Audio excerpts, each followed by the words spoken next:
Assalamualaikum warahmatullahi wabarakatuh.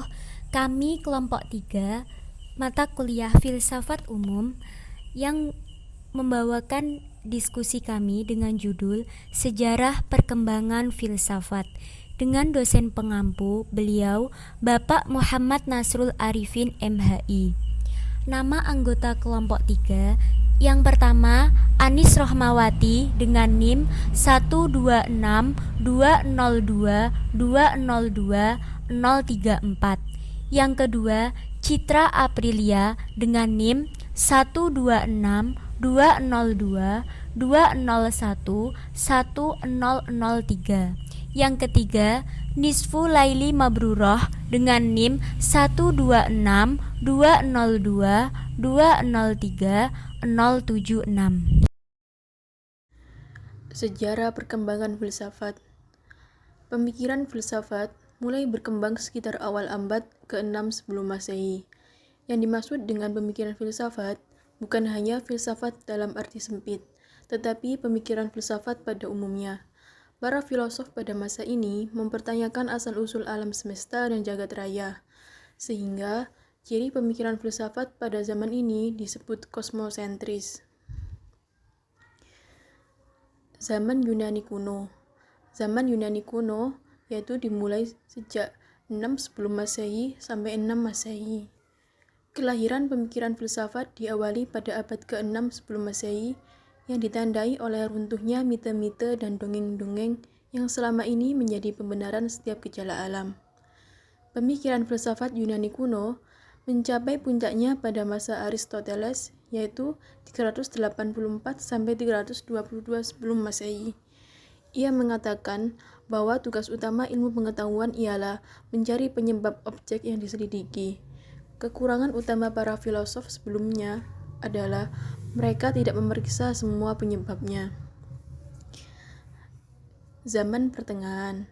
Zaman abad pertengahan yaitu dimulai pada tahun 6 sampai 16 Masehi. Juga disebut dengan zaman kejayaan Kristiani atau gereja. Ciri pemikiran pada zaman ini disebut teosentris. Oleh karena para filosofnya memakai pemikiran filsafat untuk memperkuat dogma-dogma Kristiani. Filosof yang terkenal pada abad ini yaitu Agustinus dan Thomas Aquinas. Sejarah filsafat abad pertengahan. Sejarah filsafat abad pertengahan dibagi menjadi dua zaman atau periode, yakni periode patristik dan periode skolastik. Yang pertama, patristik pada tahun 100 hingga 700. Patristik berasal dari kata Latin patres yang berarti bapak-bapak gereja, adalah ahli agama Kristen pada abad permulaan agama Kristen. Di dunia barat, agama Katolik mulai tersebar dengan ajarannya tentang Tuhan, manusia, dan etikanya. Untuk mempertahankan dan menyebarkannya, maka mereka menggunakan filsafat Yunani dan memperkembangkannya lebih lanjut, khususnya mengenai soal-soal tentang kebebasan manusia, kepribadian, kesusilaan, sifat Tuhan. Yang kedua, skolastik pada tahun 800 hingga 1500. Zaman skolastik dimulai sejak abad ke-9. Kalau tokoh masa patristik adalah pribadi-pribadi yang lewat tulisannya memberikan bentuk pada pemikiran filsafat dan teologi pada zamannya, para tokoh zaman skolastik adalah para pelajar dari lingkungan sekolah kerajaan dan sekolah katedral yang didirikan oleh Raja Karel Agung pada tahun 742 hingga 814 dan kelak juga dari lingkungan universitas dan ordo-ordo biarawan. Tokoh filosof yang hidup pada masa abad pertengahan. Yang pertama, Plotinus pada tahun 204 hingga 270. Plotinus adalah filosof pertama yang mengajukan teori penciptaan alam semesta. Ia mengajukan teologi emanasi yang terkenal. Teori ini diikuti oleh banyak filosof Islam. Yang kedua, Augustinus. Pada tahun 354 hingga 430. Augustinus lahir pada tanggal 13 November tahun 354 di Tagaska, Nurnidia, sekarang Algeria.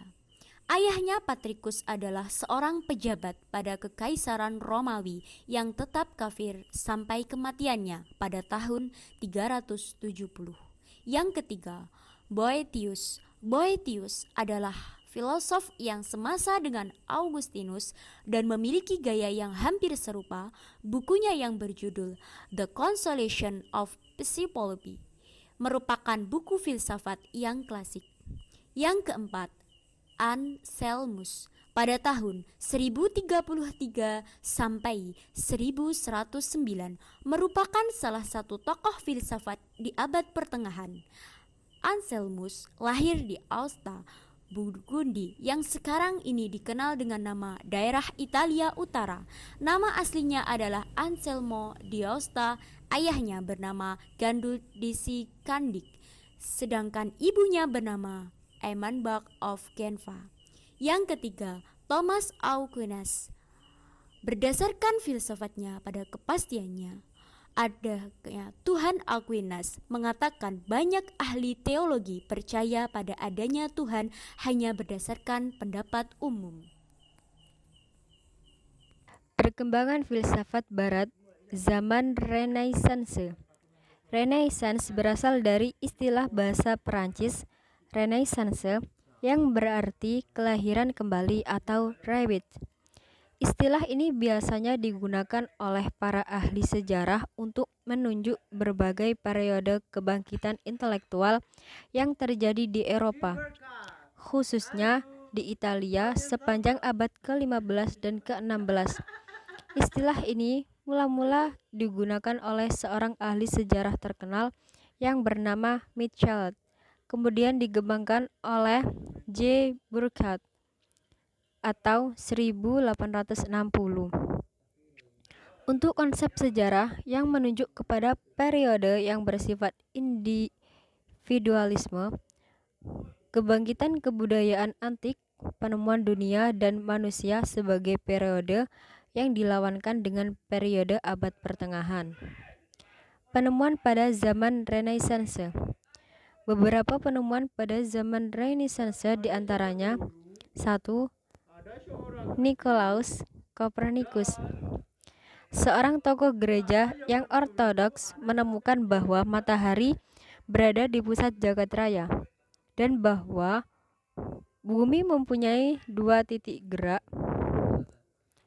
yaitu perputaran sehari-hari pada porosnya dan perputaran tahunan mengitari matahari. 2. Johannes Kepler adalah orang penting sesudah Kopernikus. Ia menerima teori bahwa jagat raya berputar kepada matahari. Telah ditemukannya 3 macam hukum gerak bagi planet-planet, yaitu A. Bahwa planet bergerak dengan membuat lingkaran bulat panjang dengan matahari sebagai salah satu titik api atau fokusnya. B. Bahwa garis yang menghubungkan pusat planet dengan matahari dalam waktu yang sama akan membentuk bidang yang sama luasnya. C. Kuadrat periode planet mengelilingi matahari sebanding dengan pangkat 3 dari rata-rata jaraknya terhadap matahari. Penemuan pada zaman Renaissance. Beberapa penemuan pada zaman Renaissance diantaranya 3. Galileo Galilei adalah penemuan yang terbesar di bidang pengetahuan. Ialah yang mula-mula menemukan pentingnya akselerasi dalam dinamika. Yang dimaksud akselerasi adalah perubahan kecepatan baik dalam besarnya maupun dalam arah geraknya. Ia jugalah yang mula-mula menetapkan hukum benda yang jatuh. Jika sesuatu jatuh dengan bebas, artinya dalam ruang yang kosong ada gerak hawa yang berlawanan dengan gerak benda yang jatuh sehingga kecepatan berubah. Perkembangan filsafat Barat, zaman modern dan kontemporer. Pada abad ke-15 dan 15, terutama di Italia, muncul keinginan yang kuat sehingga memunculkan penemuan-penemuan baru dalam bidang seni dan sastra. Dari penemuan tersebut sudah memperlihatkan suatu perkembangan baru, manusia berani berpikir secara baru, antara lain mengenai dirinya sendiri. Manusia menganggap dirinya sendiri tidak lagi sebagai Viator Mundi, yaitu orang yang berziarah di dunia ini, melainkan sebagai Faber Mundi, yaitu orang yang menciptakan dunianya. Zaman kontemporer ini juga ditandai dengan penemuan berbagai teknologi canggih seperti teknologi komunikasi, komputer, satelit, komunikasi internet, dan sebagainya bidang ilmu lain juga.